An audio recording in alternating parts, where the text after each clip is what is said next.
Então, bem-vindo a todos, né, ao bate-papo tributário. Nós estamos agora num formato um pouco diferente, né, no qual eu trouxe um convidado ilustre, o professor Eduardo Natal, um grande amigo meu, que é mestre em Direito, é sócio do escritório Natal e Mansur, aqui em São Paulo, um grande escritório de advocacia, especializado em Direito Empresarial, e eu convidei ele para a gente bater um papo a respeito da questão da não cumulatividade, né? Então, o que que ele vai fazer? Ele vai fazer um paralelo no regime atual, da questão de CMS, PiscoFins, né, IPI, e qual vai ser o regime que vai vigorar a partir da reforma tributária, né, que nós tivemos da CBS e do IBS, né? Sei que muita gente tem dúvida em relação a isso, né, porque é uma matéria recente, então o objetivo nosso é dar o norte, dar uma orientação geral em relação a isso, não, a gente não vai aprofundar o tema, porque não é o objetivo aí do nosso bate-papo, é mais para a gente poder ter uma ideia e depois você se interessar no assunto e aprofundar, estudar o tema. Então, obrigado, Natal, por ter aceito o convite. É uma felicidade, uma honra ter você aqui no nosso bate-papo tributário e passo a palavra para você poder fazer a sua apresentação, né, falar um pouquinho do seu trabalho, tá? Obrigado aí pela sua participação. Obrigado, Pedro. Satisfação estar aqui com você, né? Um colega tão querido e tão respeitado por tantos anos aí juntos à frente de projetos e trabalhos que envolvem o direito tributário, inclusive o direito tributário na sua conjugação com a contabilidade, a parte fiscal, professor já muito reconhecido, importantíssimo, formou muitas cabeças aí que hoje atuam importantes no direito tributário brasileiro. Eu também sou discípulo dos seus ensinamentos. Eu fico muito contente e orgulhoso de poder participar dessa live, desse nosso encontro, e trazer alguns elementos aqui para que a gente tenha mais um pouquinho aí de aprofundamento em relação ao que virá nessa reforma tributária, né, que já está aprovada pela lei complementar, tanto pela emenda constitucional 132 de 2023, lei complementar 214 de 2024, projeto de lei complementar 108 ainda no Congresso, né, que vai tratar principalmente de alguns aspectos relacionados ao comitê gestor do IBS, né, que substitui a partir de 2029 o ICMS e o ISS, e também o IPI, com exceção da Zona Franca de Manaus, que vai manter o IPI. CBS começa já ano teste 2026 e depois já substituindo PIS e COFINS em 2027, né? Portanto, são alterações importantes. A gente que trabalha com direito tributário, de fato, precisa se aprofundar, não só os advogados, os contadores, os auditores, mas também os empresários, porque, de fato, isso vai afetar não apenas a parte de compliance fiscal, né, das empresas, mas também a própria métrica de aquisições e de precificação, né, dos seus serviços, dos seus produtos. Então, veja que isso é um ponto importantíssimo, né, nessa reforma tributária que tinha como objetivo, ou ainda tem, alguns princípios, né? E é sempre vale lembrar, e daqui a pouco eu vou compartilhar aqui uma tela com a questão específica da não cumulatividade, mas o objetivo da reforma tributária, idealmente, né, é trazer simplicidade, é trazer uma tributação no destino que seja menos regressiva, dando mais transparência para o contribuinte em relação àquilo que ele paga de tributo sobre o consumo, né? Enfim, traz outros aspectos, como também a preservação, ou vamos dizer assim, a, uma ideia de preservação do meio ambiente, né, com a tributação também do IS, que é um outro tributo que chega no bojo dessa reforma tributária, criando ali também para fins de tributação extrafiscal alíquotas maiores para produtos que sejam eventualmente mais nocivos, né, aí à saúde. É claro que isso entra no ambiente também político até, né, porque hoje a gente está, inclusive, em meio à discussão de quais seriam, então, os produtos que seriam benéficos e os outros que seriam maléficos à saúde, isso vale até talvez um novo encontro. Mas, enfim, vamos para a não cumulatividade, e eu fiz esse introito, deixando bem claro a simplificação de sistema. Por quê? Porque eu acho que nós não podemos dizer que a reforma aprovada ela vai trazer uma simplificação em todos os seus aspectos. Isso já quem vem debatendo no direito tributário esse novo regime já percebeu, até mesmo aquelas pessoas que participaram diretamente da elaboração desse novo modelo também reconhecem que existem complexidades, né? Inclusive, uma delas, que é bastante grande, é o modelo de split payment, que vai ter que ser implementado, ainda temos dificuldade, a própria convivência, né, entre municípios e estados na cobrança do IBS, comitê gestor, então não dá para a gente dizer que a gente alcançou o estado da arte da simplicidade com essa reforma tributária, mas eu acho que esse ponto que a gente vai bater um papo hoje, ele pode melhorar. E por quê? Porque nós temos hoje, e aí eu já vou então ingressando aqui naquilo que eu trouxe para a nossa reunião de hoje, é, veja, vejam vocês. O regime da não cumulatividade nos tributos brasileiros. Muito bem. O que, que nós temos, né? Nós temos hoje três tributos fundamentalmente que se submetem à não cumulatividade. PIS e COFINS, que já está aqui na tela. Temos o ICMS, que é até mais antiga a não cumulatividade do ICMS do que a do PIS e COFINS, e temos também o IPI, que também já é uma não cumulatividade que advém, inclusive, do sistema tributário básico da Constituição Federal de 88, né? Juntamente com o ICMS. O Brasil sempre procurou, historicamente, de uma certa maneira, trazer esse modelo não cumulativo como se fosse uma revisão brasileira do IVA, né, do tradicional IVA, o Imposto sobre o Valor Agregado, que é muito praticado pelos países da OCDE, principalmente Europa Central, né, experiência francesa, muito implicada aqui com o nosso ICMS no início, né, mas é óbvio, né, no Brasil, não digo nem óbvio, parece, não deveria ser óbvio, mas no Brasil, aquilo que é criado para efeito de uma simplificação, em função talvez da nossa, é, é, é, vamos dizer, cultura, né? Começa então a haver, principalmente pelo Pacto Federativo e a questão que envolve interesses diferentes de diferentes setores e também diferentes localidades e regiões com vocações empresariais, industriais e comerciais diferentes num país continental como o Brasil, a ter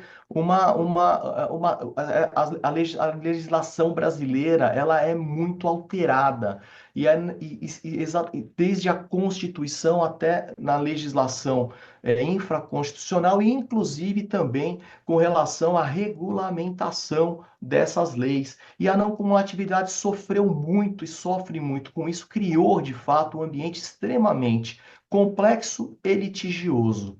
Então, começando pelo PIS e COFINS, e por que eu começo com o PIS e COFINS? O PIS e COFINS talvez seja, acho que é, de fato, o tributo que mais gerou e ainda gera contencioso tributário no Brasil. Então, é isso que a gente vai olhar, né? Qual é o modelo atual da não cumulatividade antes da reforma, que são três regimes jurídicos, em face de um novo regime jurídico que tenta, de fato, criar uma regra só de não cumulatividade, tentando, obviamente, trazer uma simplificação ao sistema tributário brasileiro. Então, com relação ao PIS e COFINS, e aqui já adentrando ao nosso primeiro aspecto, eles remontam, né, PIS e COFINS o PIS ele foi criado originariamente lá nos anos 70 e a COFINS nos anos 90 foram também objeto de inúmeras discussões judiciais que não cabem trazer à tona hoje, mas a gente pode fazer um dia uma retrospectiva. Pedro conhece profundamente esse histórico. E aí, quando chegamos ali no governo Fernando Henrique Cardoso, em meados de 2002, 2003, houve uma interpretação de que o PIS e COFINS poderiam ter uma aplicação de não cumulatividade. Por quê? Porque até então o PIS e COFINS eram só cumulativos, né? O que seria o cumulativo, né? É um tributo que você, cada etapa da cadeia, seja de produção, seja de comércio, seja de serviço, paga sobre o seu faturamento, né? Ou sobre a sua receita bruta, hoje os conceitos são equiparáveis, um percentual deste faturamento. Esse valor, então, ele se replicava como um custo em todas as etapas dessas cadeias. Portanto, ele tinha uma alta regressividade, ele não era recuperável, né, no processo produtivo.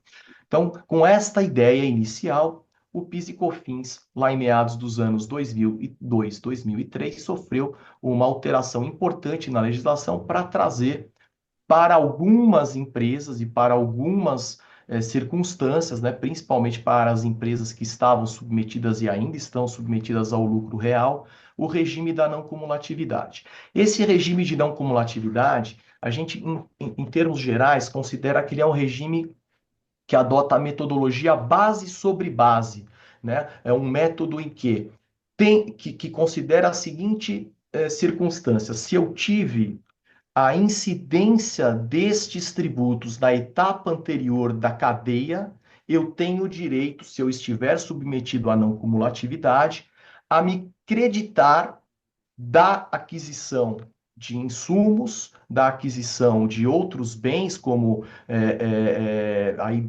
a ver na legislação, porque a legislação é muito específica, né, com relação ao que dá direito a crédito, e esse é o grande problema do PIS e da COFINS, incidiu na etapa anterior, quem está na não cumulatividade teria direito a formar crédito de insumos ou de bens para revenda, em termos gerais, outros bens, por exemplo, de ativo imobilizado na depreciação, né? Entre outras possibilidades, como energia elétrica de forma ampla, para fins de crédito descontável do valor do PIS e COFINS que essa empresa que adquiriu esse insumo ou esse bem para revenda tem na sua venda subsequente. Bom, o que aconteceu aqui? Aqui é um certo inicial descasamento e um descontrole de regra. E por quê? Porque eu posso ter uma empresa hoje no lucro real que adquire, por exemplo, insumos de empresas que estejam no simples, de empresas que estejam no lucro presumido, pagando PIS e COFINS numa alíquota inferior à que a empresa do lucro real paga. Vamos lembrar, no lucro presumido e no simples, a alíquota de PIS e COFINS, elas chegam no máximo a 3,65 do valor do faturamento ou da receita bruta da venda das empresas do simples ou do lucro presumido. Já no lucro real, essa alíquota é 9,25% em regra, tá? Existem exceções, combustíveis, alíquotas ad valorem, enfim, que não cabe na nossa explanação de hoje. Então, veja, não há um casamento entre o que foi pago exatamente na etapa anterior com aquilo que vai ser aproveitado na etapa subsequente. E isso gerou o quê? Apesar de a alíquota do lucro real ser muito elevada, perto da alíquota da cumulatividade do lucro presumido, né? 9,25 versus 3,65, o fato é que o governo e os órgãos de fiscalização entenderam que se deveria fazer uma série de restrições ao crédito, né?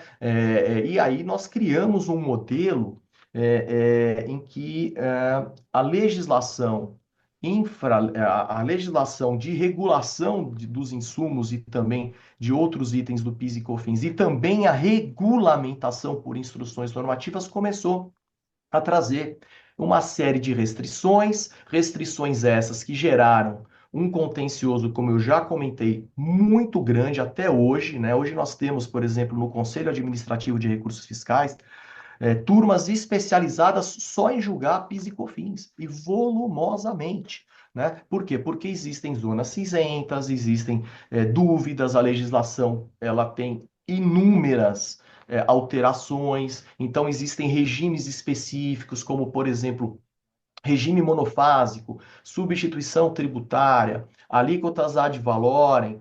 Então, criou-se uma dificuldade muito grande em gerir essa metodologia, esse regime do PIS e da COFINS, e enfrentamos isso até hoje.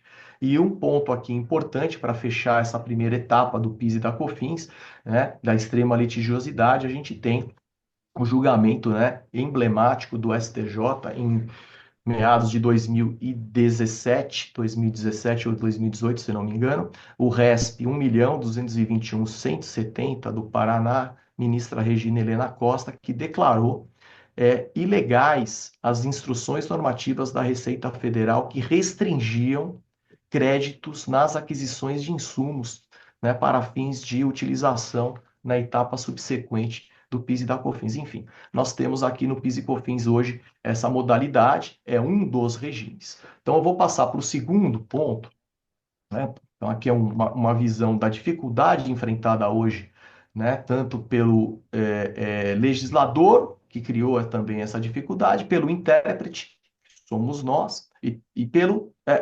julgador, né? Pelos tribunais. Veja que isso se tornou o que se gasta de tempo e energia e dinheiro com a administração desse tributo. Muito bem.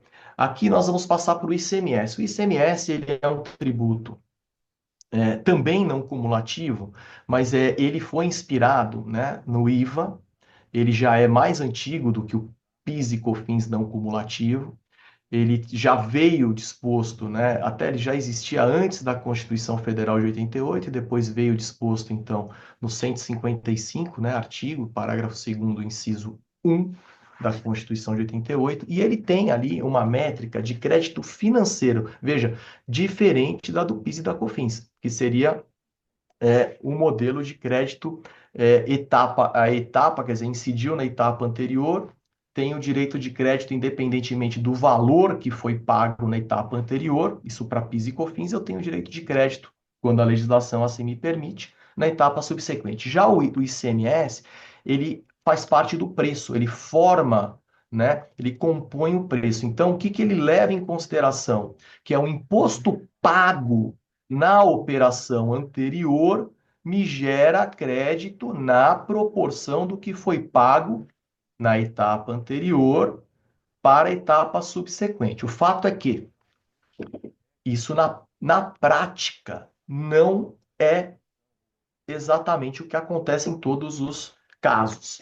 Né? A gente tem casos de operações comerciais, tá certo? De circulação de mercadorias, que é e de serviços que estão envolvidos pelo ICMS, em que o imposto não é pago, o imposto é apenas declarado. E aí o contribuinte que adquire essa mercadoria ou esse serviço se credita desse imposto e o fisco tem ali, de fato, e com razão, um problema, porque ele está dando um direito de crédito para quem fez a negociação comercial, sendo que, em algumas hipóteses, né, não raras vezes, o vendedor daquele serviço ou do produto não pagou esse ICMS, tá certo? Então, se a métrica desse tributo era ter o crédito financeiro, e aí a gente vê todo um contencioso envolvido nisso, olha, eu adquiri, eu não tenho como controlar o pagamento do tributo pela pessoa que me vendeu, eu quando comprei, consultei os cadastros necessários para identificar se essa empresa que eu comprei era, esse revendedor que eu comprei, ele era uma empresa ou uma pessoa idônea para fins de compliance fiscal, tá certo? E aí temos glosas de créditos relacionadas a eventuais não pagamentos na origem, glosas de créditos em relação a pagamentos menores na origem decorrentes de benefícios fiscais que são concedidos em determinados estados. Então, existe de fato um ambiente extremamente complexo, inclusive que levou uma série de, aliás, todos os estados a fazerem leis relacionando aí uma série de produtos na substituição tributária, tentando exatamente eliminar esse buraco, vamos assim dizer, de recolhimento de tributo no decorrer das cadeias, que gerava para esses estados prejuízo. De todo modo, como isso acabou sendo elaborado unilateralmente, né, por quem tem o poder de administrar, fiscalizar e fazer a lei, tivemos abusos também, né, de casos de estados que cobram presumidamente em substituição tributária de ICMS, valores maiores do que efetivamente se dá na prática da venda ao consumidor final desses produtos, gerando também discussões no Supremo Tribunal Federal, até mesmo a aplicação de uma jurisprudência que manda devolver os valores que são recolhidos presumidamente a maior para os contribuintes que assim foram obrigados a fazer. Enfim, criou também uma grande complicação que nós acompanhamos até os dias atuais e que vamos acompanhar até 2033, porque o ICMS vai continuar, né, no período de transição para o novo modelo, que a gente vai entrar daqui a pouquinho, é, até 2033. Então, nós temos aí uma série de sucessivas restrições infraconstitucionais e jurisprudenciais, vedação ao crédito, isso inclusive legal perdão, vedação de crédito sobre bens de uso e consumo, glosa de créditos, já comentei sobre em relação a aquisições de fornecedor inidôneo, então uma jurisprudência e um contencioso enorme, né? Gera um efeito cascata residual, tem uma complexidade operacional muito grande, porque no ICMS, para quem quiser se aprofundar, nós temos inúmeros regimes de apuração, tributária, nós temos o DIFAL, nós temos o ROT, temos uma série fora, obviamente, a regra geral, né, de crédito débito escritural, tá certo? Que também faz parte dessa, e também que envolve, obviamente, as questões relacionadas às subvenções, a reduções de bases de cálculo, reduções de alíquota que são concedidas unilateralmente por estados, né? Nós temos aqui 26 entes federativos gerando legislação e regras de ICMS mensalmente, semanalmente, talvez até diariamente, mudando regras. E quando você tem uma empresa que precisa fazer uma operação que envolva outros estados da federação, não pode se atentar apenas à regra do seu próprio estado, você tem que se atentar à regra do estado em que você faz a venda. Bom, então, apenas para contextualizar, é interessante notar que recentemente o STJ ele admitiu o crédito de ICMS sobre insumos usados na atividade econômica do contribuinte. Isso se deu agora, no final de 2024,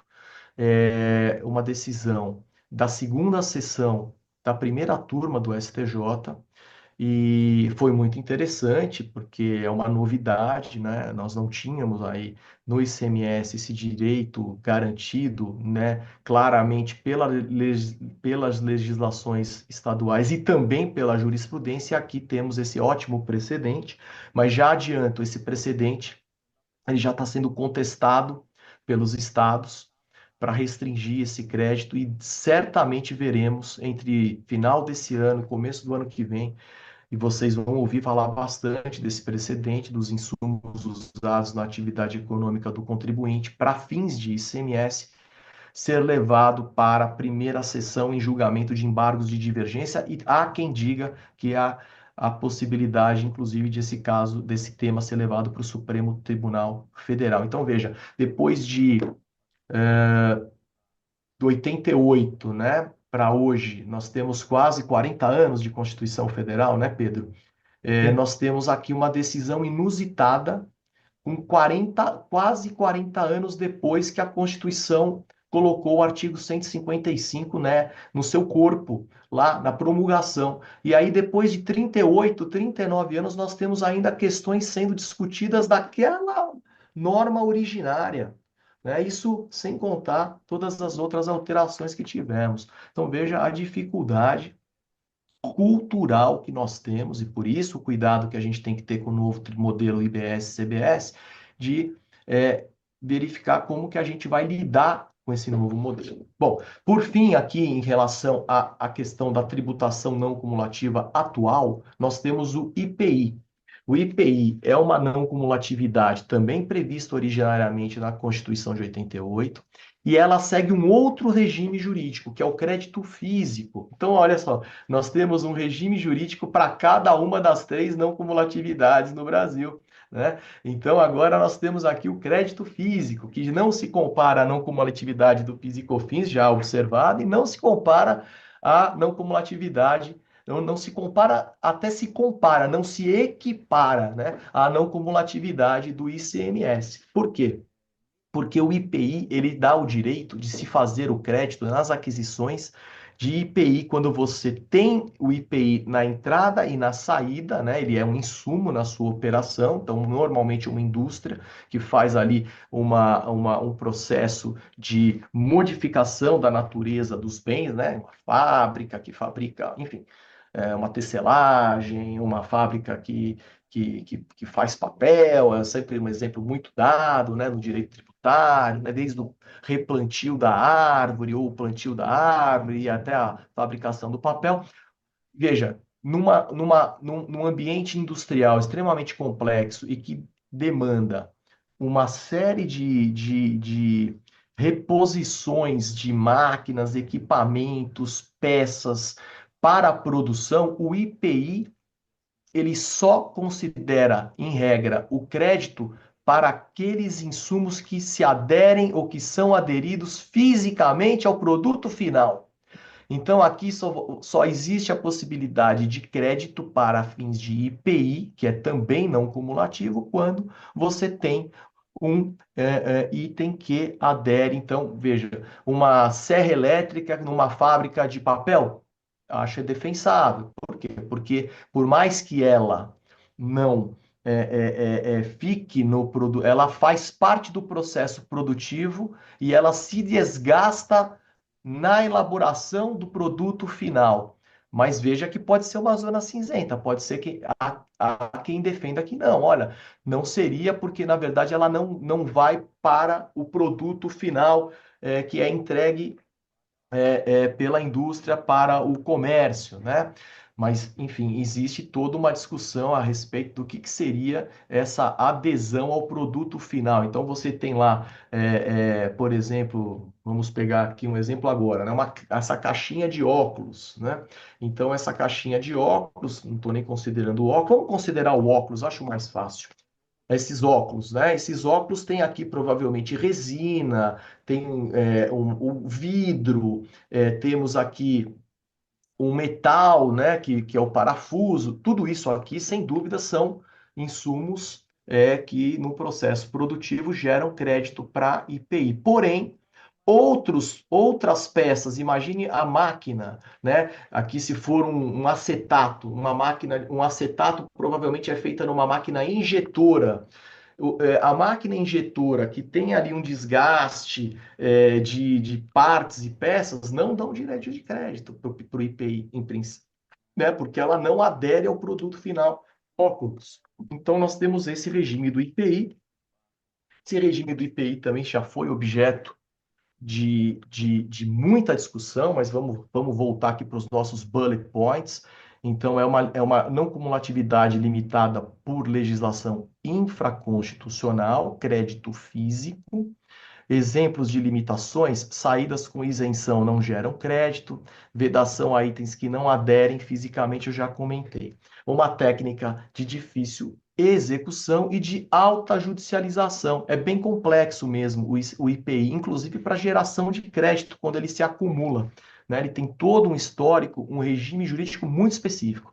E aqui nós temos uma controvérsia judicial histórica, Pedro deve lembrar bem, esse caso aqui foi o primeiro overruling que a gente viu no Supremo. Não sei se foi o primeiro, mas foi um dos mais emblemáticos para o direito tributário, em que os contribuintes estavam requerendo ao STF, né, chegaram até o STF para requerer, ali em meados de 99, o direito ao crédito do IPI na aquisição de insumos com alíquota zero. E o STF reconheceu esse direito ali naquele julgamento do recurso extraordinário 353.657. E depois, em 2011, veja, quase 12 anos depois, houve uma reversão desse julgamento e o Supremo Tribunal Federal entendeu ali que não poderia dar direito a esse crédito. Imagine aquele contribuinte, né, que foi até o tribunal e ganhou a sua ação, né? Na época, inclusive, a gente não tinha todo esse regime complexo de modulação de efeitos, mas hoje a gente tem, eu acho que isso até complica mais, mas a gente fala disso um outro dia, né, Pedro? Reverteu, né, essa decisão que para os contribuintes era algo sacramentado em relação ao IPI. Então veja a dificuldade, né, que a gente enfrenta no nosso país. Pedro, essa primeira parte é dos tributos atuais, e aqui eu entraria na parte, entro, né, na parte do novo regime. Bom, Natal, como você acabou mostrando, né, como é o nosso regime não cumulativo atual, você falou do questão do PIS/COFINS, que é um regime de não cumulatividade que foi criado a partir de 2002, né, com a Lei 10.637, depois da Lei 10.833, né, que a gente vê que, na verdade, não é uma não cumulatividade 100% perfeita, né? Aquele método da lei eleger quais são os itens que dão direito a crédito, a discussão do insumo, que dá bastante questionamento, interpretação. Então, ele veio, né, tentando trazer uma não cumulatividade. A gente sabe que tem bastante pontos aí que você acabou levantando e de discussão em relação a essa matéria. Aí nós temos o ICMS, que é um tributo estadual, né? 26 estados, 26 legislações, e, né, cada estado tem o poder de poder regulamentar, né, a sua legislação e dá o motivo da nossa guerra fiscal, né? Então, estados, para poder atrair investimentos, dão incentivos, dão isenções, concedem regime especial e acaba dando a guerra fiscal. E temos o IPI, que é o tributo ancião, como você falou, que é um tributo federal, que também temos algumas discussões, pelo menos aquela discussão, né, do que é produto intermediário, né, e tem aquela questão, né, do contato físico, né, o que toca fisicamente no produto é que dá direito ao crédito, e a questão do produto intermediário tem aquela discussão, tem que comprovar se realmente ele foi consumido ou não dentro do processo produtivo.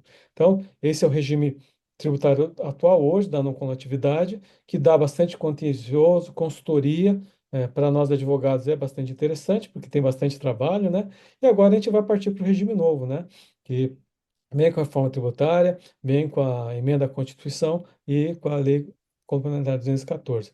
Então, e dando continuidade, gostaria que você comentasse agora sobre IBS e a CBS. Ah, perfeito, Pedro. Obrigado. Realmente é bem observada aí toda essa questão por você agora, né? Uma síntese do que nós acabamos de conversar.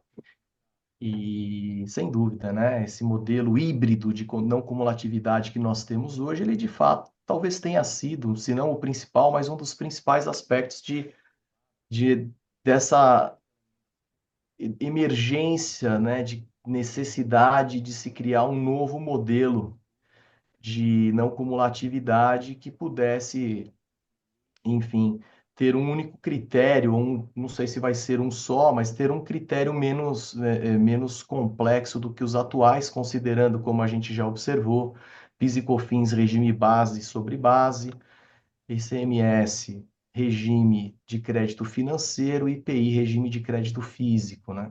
Então, o que que acontece agora? Claro que não imediatamente, né? Considerando que a reforma tributária chamada Reforma Tributária do Consumo, ela veio, então, por uma emenda constitucional aprovada em 2024, a emenda constitucional 123 de 2023, e depois, na sequência, veio. Aliás, ela foi aprovada em 2023, não é isso? Isso.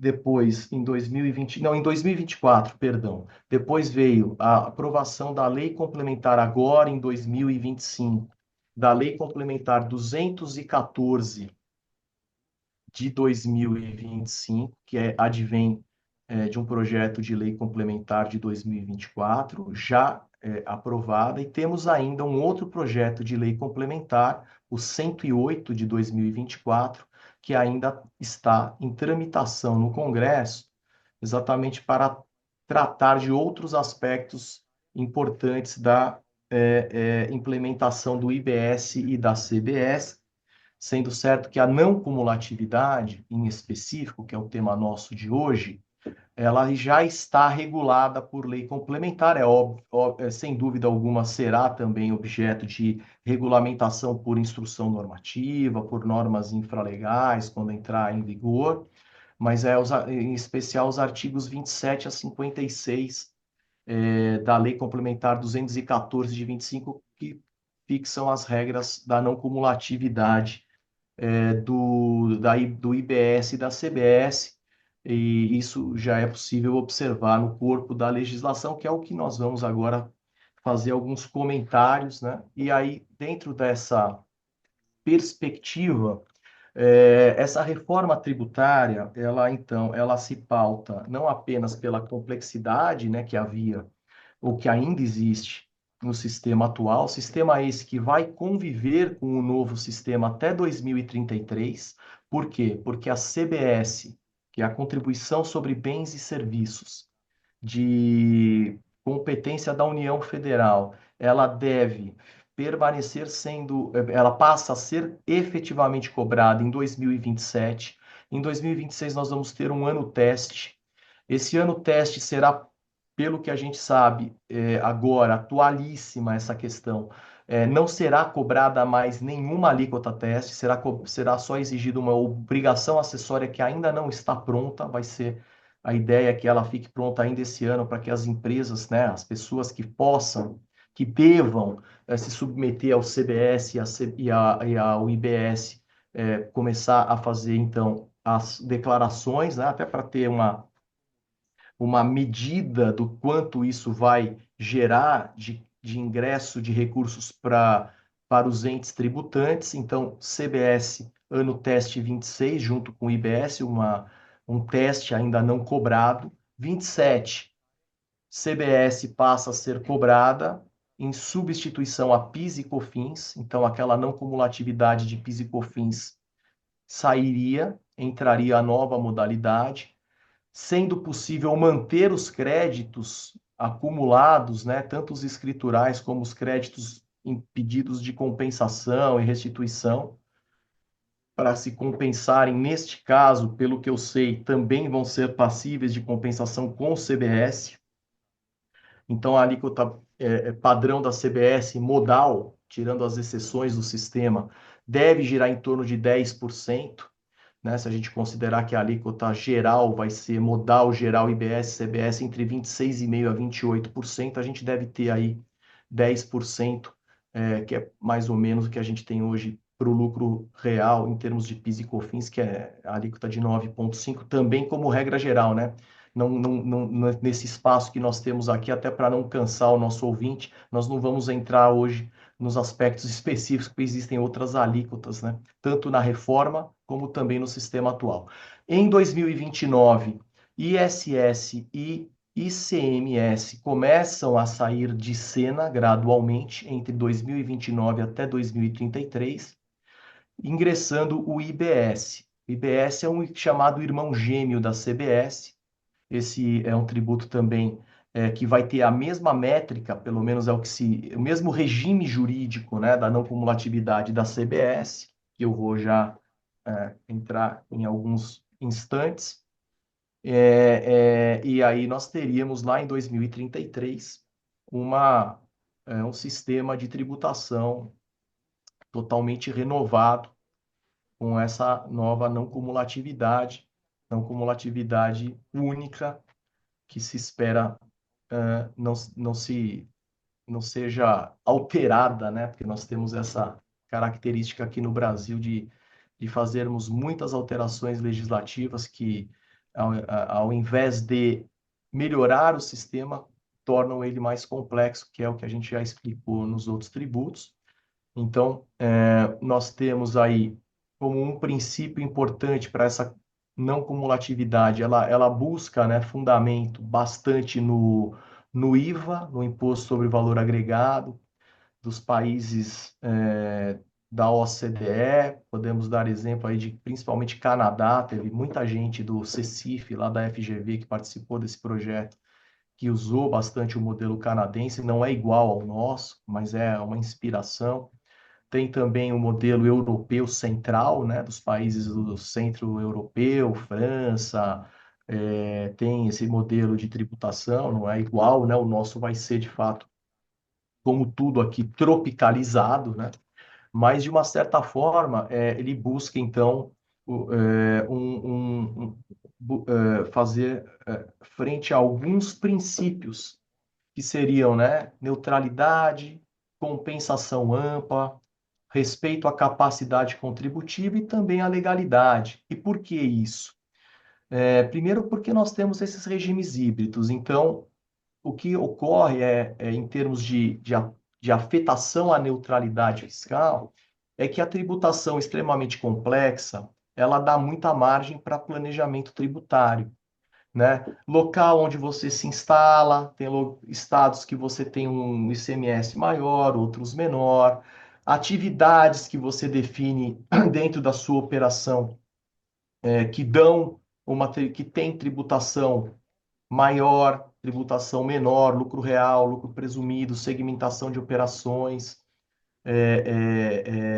também fazem com que essas estratégias tributárias afetem até mesmo a competitividade dos produtos e dos serviços, né? Então, aquela pessoa jurídica que tem uma estratégia fiscal mais apurada, não estou entrando aqui, né, no aspecto de quem faz uma estratégia fiscal de ilícita, né, porque não é o nosso caso, mas assim, tendo estratégias fiscais mais apuradas, você tem uma vantagem até competitiva no mercado, né?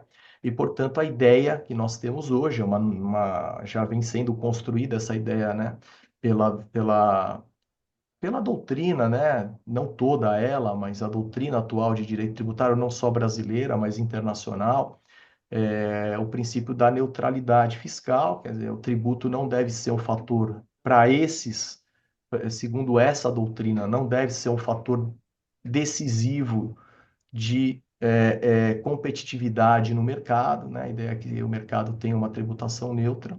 Compensação, e para isso se trouxe a compensação ampla, ou seja, nós vamos ver ali na frente, que todos aqueles insumos ou bens, produtos e serviços, né, insumos em geral, que são importantes, relevantes, essenciais, aderentes ao objetivo social da empresa que paga o IBS e a CBS, deverão gerar crédito para desconto na etapa subsequente, quando esse adquirente tiver que fazer ou fizer a venda do seu serviço ou do seu produto. A gente tem que lembrar que o IBS e a CBS também serão tributos que têm uma base de tributação ampla. Ela tributa bens materiais e imateriais, serviços, outras utilidades que eventualmente escapariam ou escapam, né, de alguma tributação hoje no Brasil. Exemplo, locação. Locação, ela não paga ISS, também não paga ICMS. Serviços de tecnologia, muitos deles com uma dificuldade muito grande de se interpretar qual era a sua materialidade, venda de software. A gente viu aí no decorrer dos anos, né, um período em que até os estados cobravam ICMS sobre a venda de software, como se fosse sobre o meio físico. Depois o Supremo Tribunal Federal veio a decidir que o software, a licença do software essa materialidade seria tributável pelo ISS. Temos aí as implicações também de IPI serviços, né? Se serviço, se tem operação também de transformação de bem, ou se, então também gera muita dúvida em alguns aspectos, né? Gráficas, por exemplo, sempre discutiram se pagavam ou não IPI além do ISS. Então, tudo isso tende a terminar. E obviamente, isso acaba diminuindo, pelo menos, né, no aspecto das brigas que a gente tem hoje, né, dos litígios relacionados ao sistema de não cumulatividade triplo, né, dos sistemas, né, que nós temos, portanto, nesses regimes. A tendência é que, neste ponto, a gente tenha uma diminuição de litígio. Por quê? Porque a regra geral vai se aplicar para tudo, né? Base ampla, vendeu ou comprou bem ou serviço, material ou imaterial, você tem que pagar o IBS e a CBS, claro, se você for contribuinte de IBS e CBS.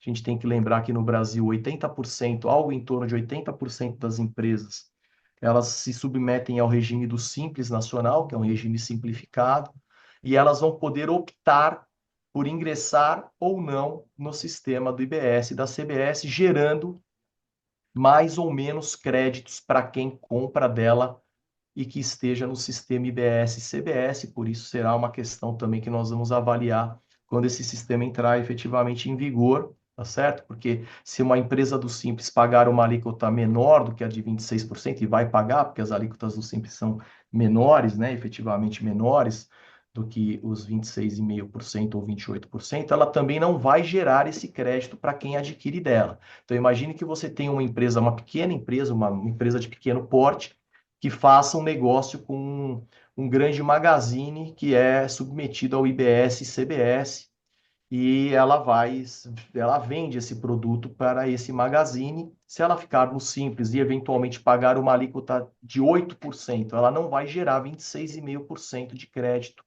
para o IBS e CBS, ela vai gerar os 8%, né? E aí ela pode querer optar entre não ir para o IBS, CBS e ter um valor talvez final menor de preço de venda, mas com crédito gerando um crédito menor. Ou temos aqui, né?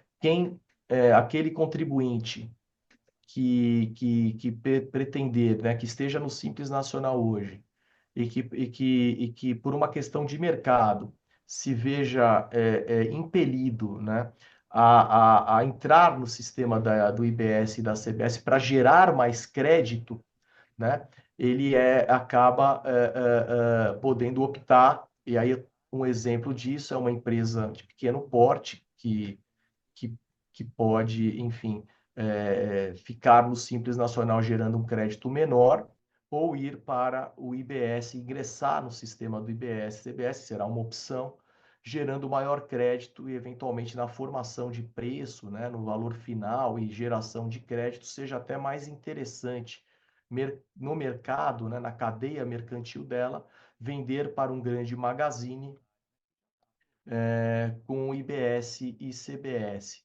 E aí, voltando aqui, então, nós temos, né, temos novos, no artigo 145 da Constituição, foi inserido o parágrafo 3º, não está aqui, colocando novos princípios que vêm junto com essa novidade do IBS-CBS e dessa não cumulatividade mais ampla, né, entre simplicidade, além de... A neutralidade está no parágrafo. Bom, um ponto importante que nós vamos ver mais para frente, então, em termos desse regime geral da não cumulatividade, né, com essa mudança de tributação que nós vamos sofrer, é a vedação expressa, em regra, apenas para os bens, aquisição de bens e serviços de uso e consumo pessoal, né? Então, se eu aqui no meu escritório adquiro um veículo pessoalmente, né, para meu uso pessoal, eu não vou poder descontar créditos para IBS e CBS, a não ser que eu consiga justificar que esse automóvel, ele, na verdade, faz parte do objeto social aqui do meu negócio, né, para eu me locomover até os meus clientes, pode ser. Mas, enfim, a gente sabe que, por exemplo, a compra de uma obra de arte ou a compra de um, de uma joia, né, por uma empresa, certamente isso fica fora. Mas, no mais, o regime é de não cumulatividade ampla para fazer frente exatamente ao reaproveitamento, à reabsorção de todo o impacto tributário de tributos sobre o consumo na cadeia, fazendo com que esse tributo repercuta sempre no destino. A ideia é que esse tributo, hoje a gente tem muita tributação no Brasil na origem, você recolhe onde o bem é produzido ou o serviço, ou a sede da empresa de serviço está fixada. Agora, com essa nova modalidade de tributação, você tem uma inversão. A ideia é que essa tributação se dê efetivamente no bolso do consumidor de destino, onde o consumidor que vai adquirir em termos finais aquele bem, aquele serviço lá na ponta final. Há estudos a respeito disso, econométricos, dizendo que com essa tributação do destino, e essa é uma dúvida que eu tenho, efetivamente, vai garantir a estados e municípios que arrecadam hoje menos, terem no médio e longo prazo uma melhor arrecadação, até porque para garantir essa reforma tributária foi criada uma regra de transição da arrecadação de 50 anos, Pedro.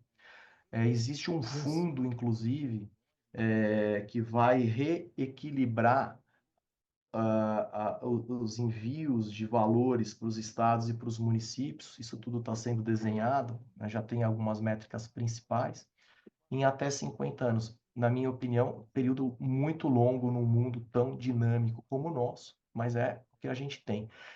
Obviamente, também essa transição que a gente tem, né, entre 2025, né, que é o ano que a gente está começando a estudar a reforma, até 2033, para que saiam realmente todos os tributos aí que a gente comentou, né? ICMS, Sim, sim. IPI, que vai ficar só na Zona Franca de Manaus, ISS, PIS e COFINS substituídos por IBS, CBS e o IS, Imposto Seletivo, que é um imposto que ele adere ao mesmo regime aqui que eu estou falando, só que é com alíquotas maiores para certas circunstâncias em que o bem seja nocivo à saúde, né?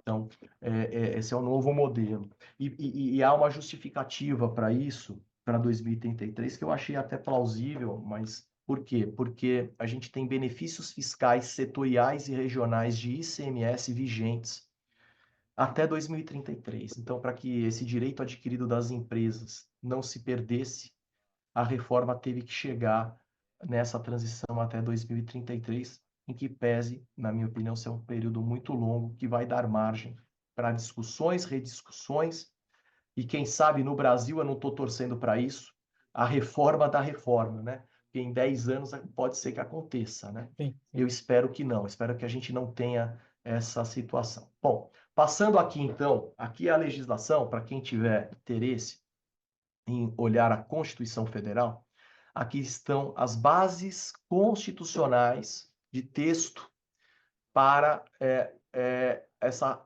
nova modalidade de tributação. Não é só isso, a Constituição ela foi alterada em vários trechos, mas aqui exatamente o que dá, o que a gente chama de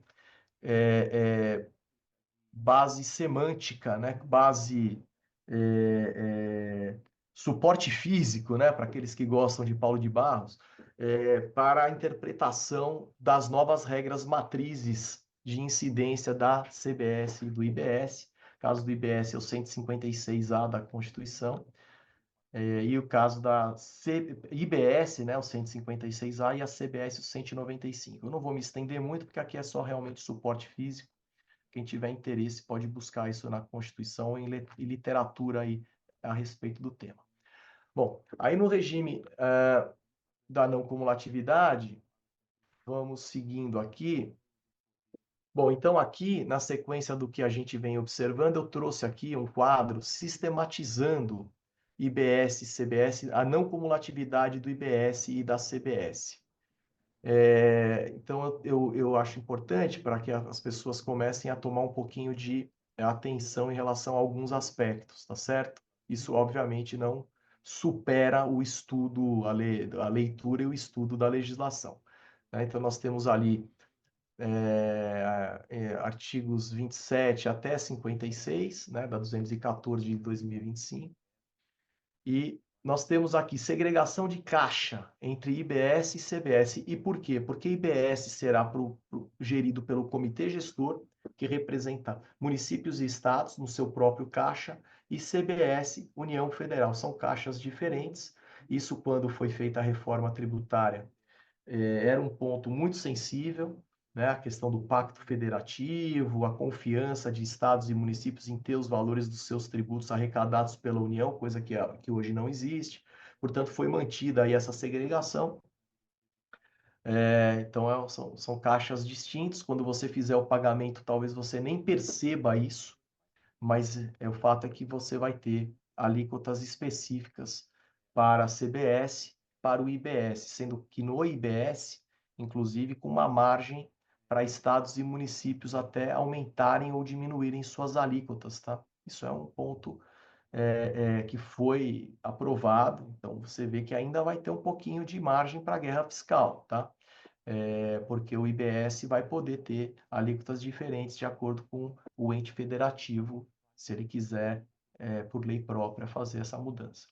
Bom, essa questão segunda aqui, por operação, porque é o seguinte, como que vai ser controlada a cobrança, né, desses tributos? Imagine que para cada operação que você faça, tem certas operações que são muito objetivas e claras. Poxa, compra e venda de um carro na loja. É uma operação, emite nota, tem um valor lá, tá perfeito. Agora imagine uma rede de supermercados que vende inúmeros, milhares de itens por dia, né?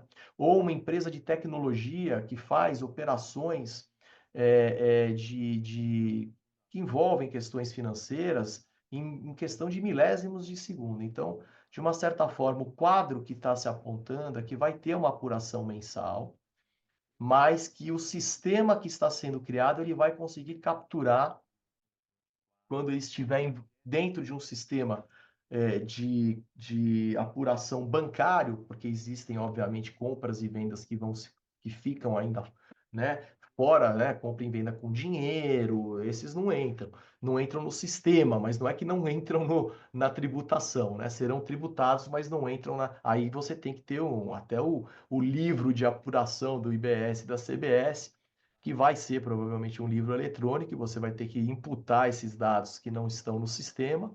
Agora, no sistema, né, quando você tem as compras e vendas aí, que é a grande parte da movimentação brasileira é com o sistema bancário, com todas as formas e meios de pagamentos, você vai ter tudo isso controlado por um sistema que está sendo criado, inclusive relacionado a um tema importante, que é o nome que foi dado ao split payment, né, pagamento dividido, deveria ter se colocado essa expressão em língua portuguesa, né?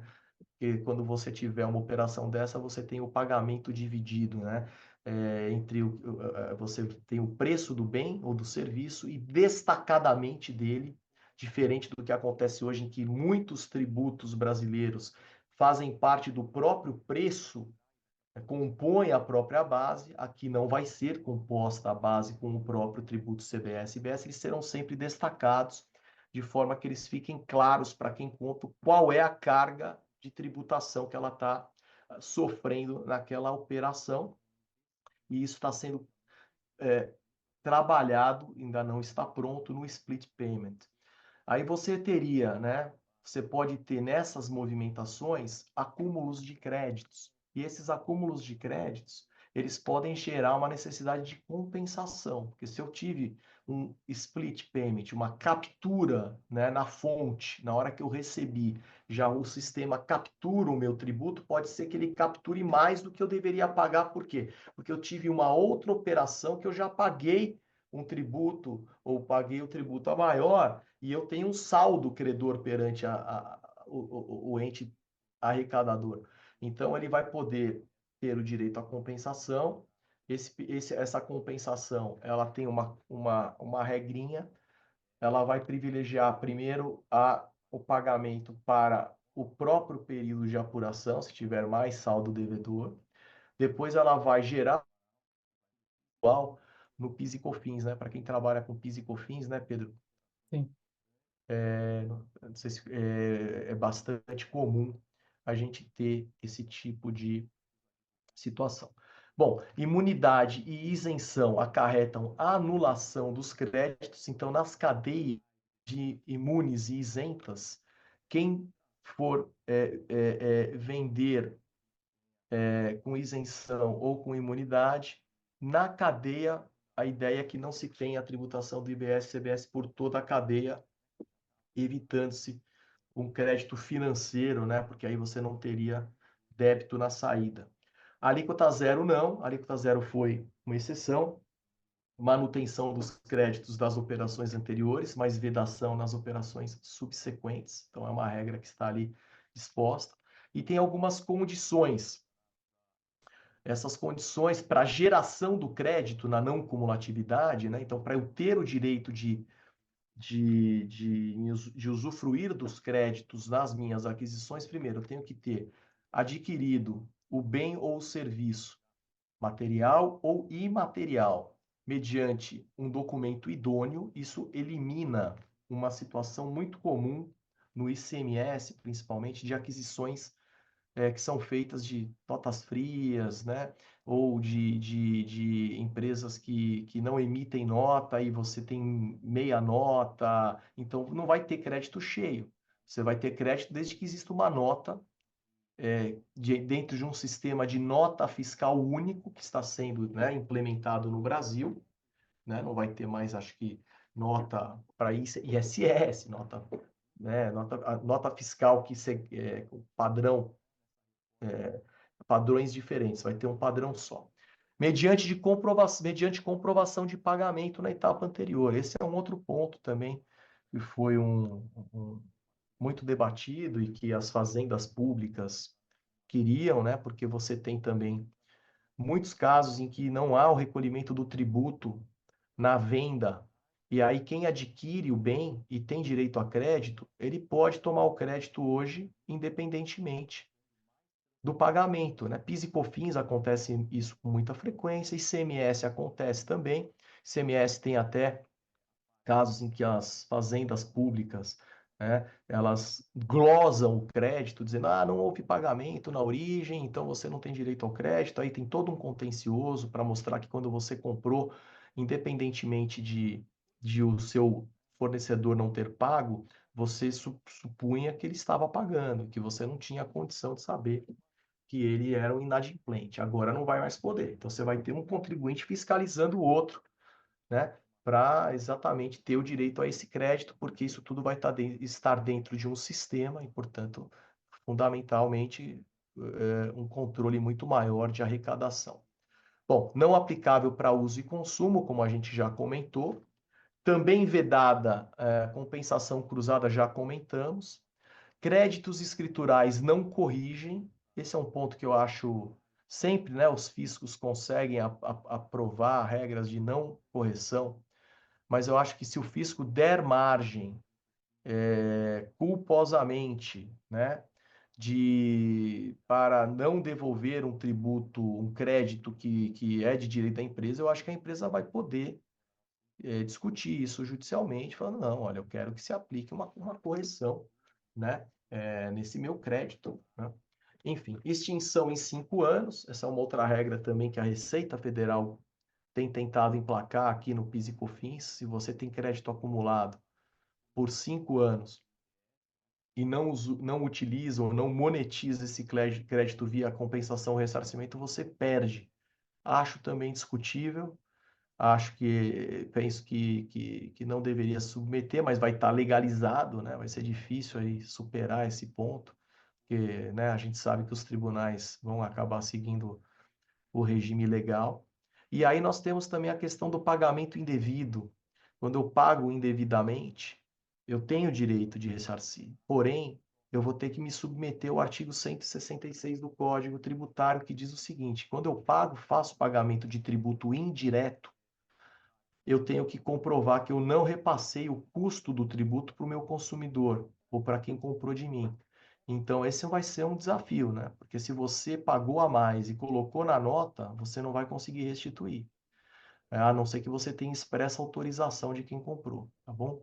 Aí, outro ponto aqui: os optantes do Simples Nacional não terão direito ao crédito, porque eles não estão no sistema CBS e IBS, mas eles podem gerar crédito para quem comprar deles, na proporção da alíquota que eles pagam de Simples Nacional, ok?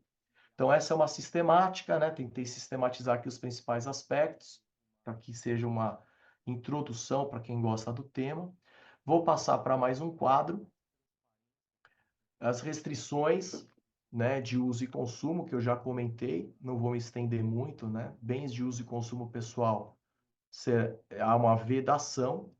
Eles, inclusive, fizeram menção expressa a esses itens aqui, joias, obras de arte, armas, etc. A única coisa que eu faço a ressalva é que se for uma empresa que trabalhe com esses itens como insumo e não como bens de uso pessoal, vão gerar crédito.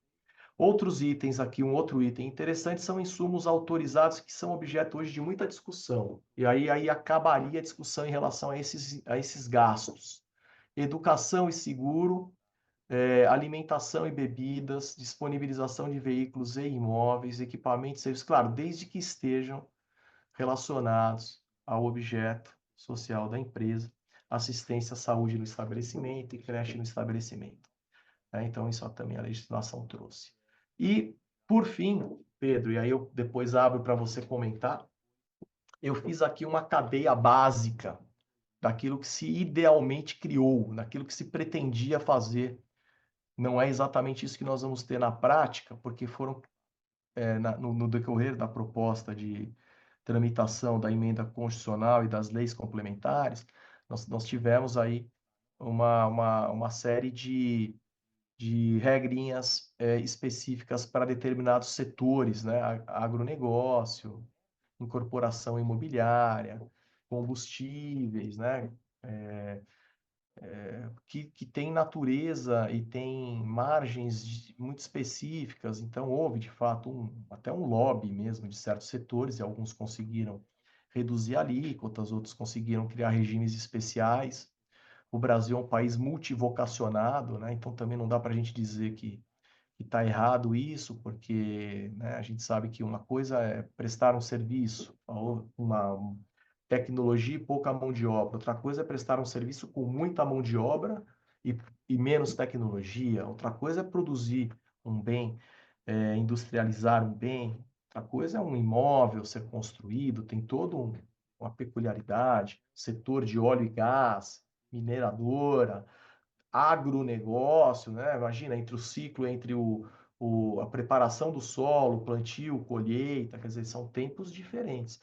Então, é exatamente para isso que foram criados os regimes especiais e diferenciados que estão na lei e que não vamos tratar hoje. Mas, enfim, idealmente, para fechar aqui a nossa exposição, imagine a seguinte cadeia, né? Uma indústria que vende para um atacadista, que depois vende para um varejista e ao final vender para o consumidor. Lembra que eu falei que o princípio é do destino? A ideia é que o consumidor arque com toda a carga tributária do consumo lá na ponta. Então, imagine que a indústria fez um produto e ele tem um produto de 100 quando ele vendeu para o atacadista, e ele teve 10%, né? A alíquota não vai ser de 10, já falei que a alíquota vai ser entre 26,5% e 28%. Mas aí ele teria, então, que destacar na nota 10, então a nota sairia com 100 mais 10, 110. O atacadista teria um crédito de 10 na aquisição. Imagine que ele vende o produto a 200. Aí ele vai ter uma saída de 10% sobre 200, 220, tendo direito de crédito de 10, portanto ele vai pagar 10.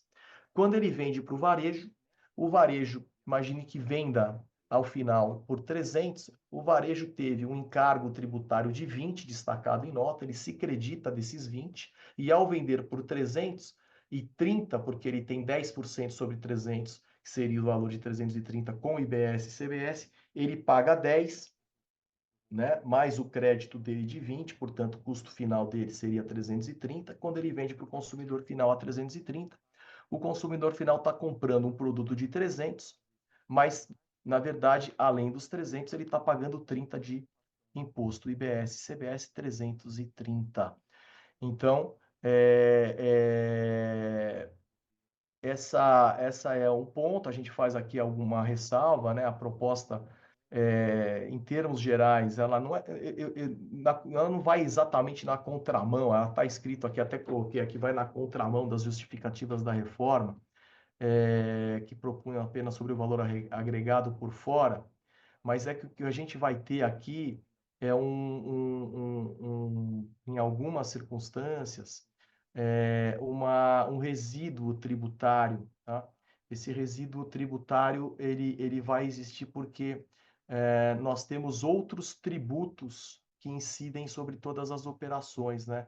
Como contribuições previdenciárias, como também, eventualmente, os tributos, imposto de renda e contribuição social, outros tributos agregados aí nas operações que certamente farão parte do preço.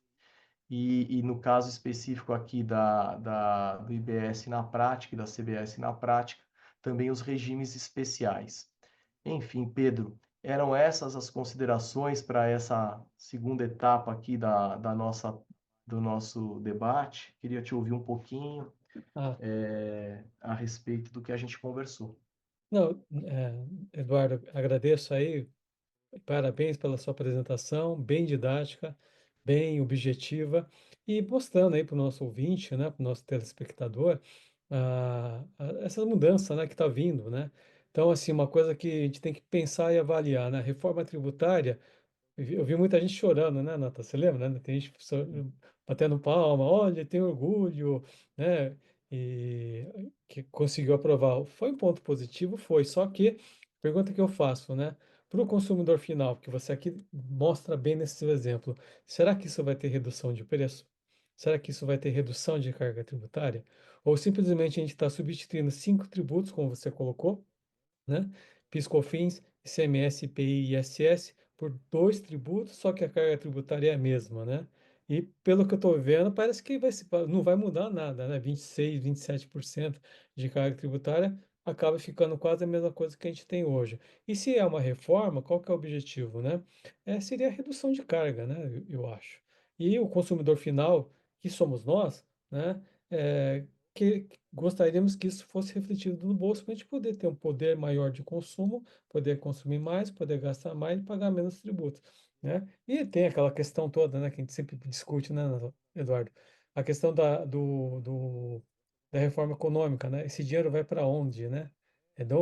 Que é gasto. Então, arrecada-se muito, só que se gasta pouco com educação, saúde e outras coisas mais. Então, você apontou bem, a reforma tributária ela tem um período de transição muito longo, também concordo com você, né? 2025, 2033, a gente está falando aí de 8 anos aí de transição, e fora aqueles regimes especiais que você falou de 50 anos, é muita coisa.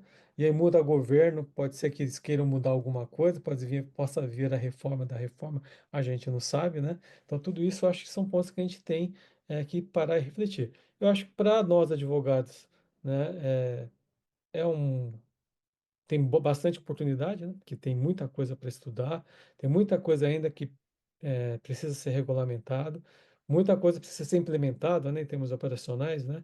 Layout de nota fiscal, como é que vai ser, como é que não vai ser. A gente sabe que os estados estão, né, brigando aí, cada um querendo fazer a sua fatia do bolo, né? Então, realmente nós temos bastante coisa aí para discutir em relação a isso. Então, tem bastante coisa para debater, e o objetivo nosso é esse. Então, você já está convidado para um outro bate-papo, viu, Eduardo? Para a gente poder continuar conversando sobre isso, porque as coisas vão evoluir, vão caminhar, né? E realmente eu acho que é bastante importante para a gente poder refletir. O objetivo nosso aqui não é aprofundar mesmo, é realmente dar um norte para o pessoal, para poder entender o que está acontecendo, poder se atualizar e vamos partir para mais estudos, né? Então, eu queria agradecer a sua participação, a sua excelente palestra, e você gentilmente aceitou o convite para poder participar aí do canal. Pedro, obrigado. Eu que agradeço pelo convite. Como eu sempre costumo dizer aí para você, com muita sinceridade, eu tenho assim um enorme respeito pelo seu trabalho, pela sua história. Você, além de ser um ótimo, excelente advogado com história e também atuante na área contábil, né? Tem conhecimento multidisciplinar, é professor. Então, imagine, né, o orgulho que eu tenho aqui hoje de poder compartilhar um pouquinho do que eu venho estudando com você e com o teu público, que são pessoas que são seus alunos e são seus colegas, tantos anos de trabalho. E eu só fico aqui agradecido, me colocando à disposição, Pedro, para outras rodadas, para debates de outros assuntos, né? No direito tributário a gente sabe que tem uma riqueza de assuntos e de temas aí inesgotável.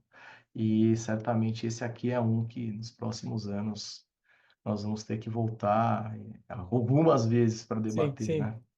Não, e talvez fazer, né, Natal, uma análise do que era a proposta inicial e do que se tornou, né, esse novo tributo, né, o CBS e IBS, né? Acho que isso vai ser Concordo. bastante importante, né? Sem Que a gente dúvida, sabe que com muita coisa certeza. pode ser que vai ter que ser ajustada. E a gente sabe, com a experiência que a gente já tem, né, Natal, o PIS/COFINS mesmo não cumulativo foi isso, né? É, o governo primeiro soltou o PIS não cumulativo, testou a alíquota menor, viu como é que o mercado reagia, muita reclamação, muito ajuste, aí tentou melhorar com o COFINS, né, um ano depois, e até hoje, né, tem muita coisa ainda que precisa ser ajustada, e agora a gente vai substituir pela CBS, né, então, e IBS, então realmente a gente vai passar para o novo regime. No ponto é bom para nós, né, não vai faltar trabalho, né, obriga, né, o advogado e o contador a estudar, a estar constantemente atualizado, né, então a gente tem que como é que é, voltar de novo, né, É, ao estudo, que eu acho que é muito bom, faz bem para o cérebro, né? Então, acho que isso é bastante importante. Então, eu queria sem agradecer dúvida. mais uma vez aí, viu, Natal, sua participação, sua disponibilidade, né? E fala um pouquinho do seu escritório, só para a gente poder encerrar.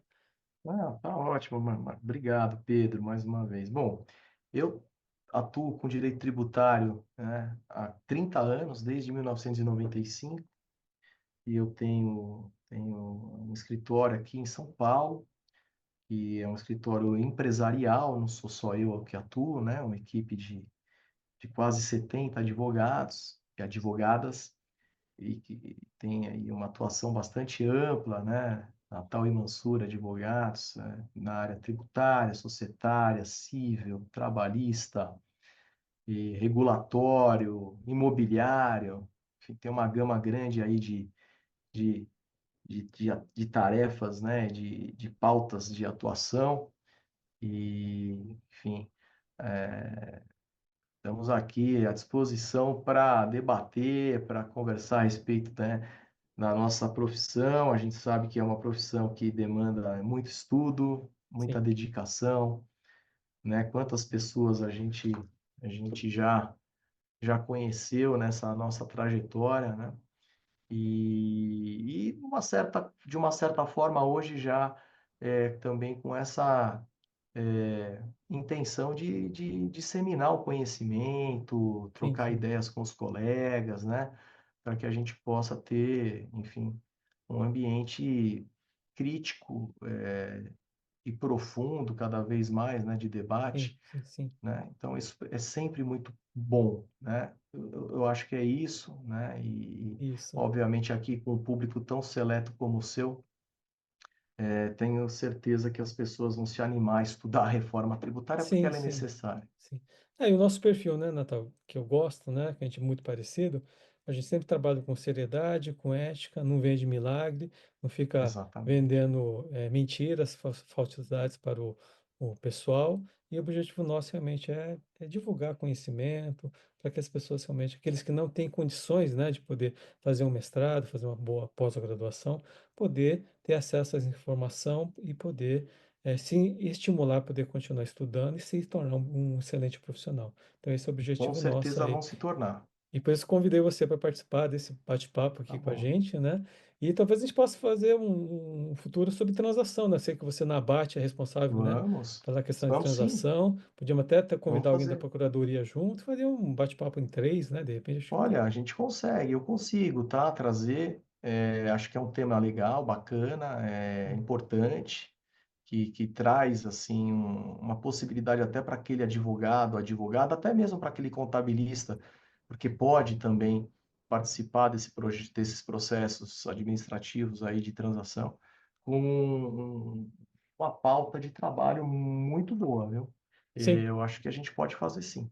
tem Me bastante avise, a oportunidade. gente combina, eu volto aqui com alguém da Procuradoria para a gente desenvolver o tema. Perfeito, Natal. Então, Tá agradeço, bom? viu, Natal, mais uma vez, né? E agradeço você que está assistindo o nosso canal. Se você gostou desse vídeo, compartilhe, se inscreve, dá o seu like, porque é bastante importante para o desenvolvimento do canal, né? E vejo vocês no próximo vídeo. Até a próxima. Tchau. Tchau.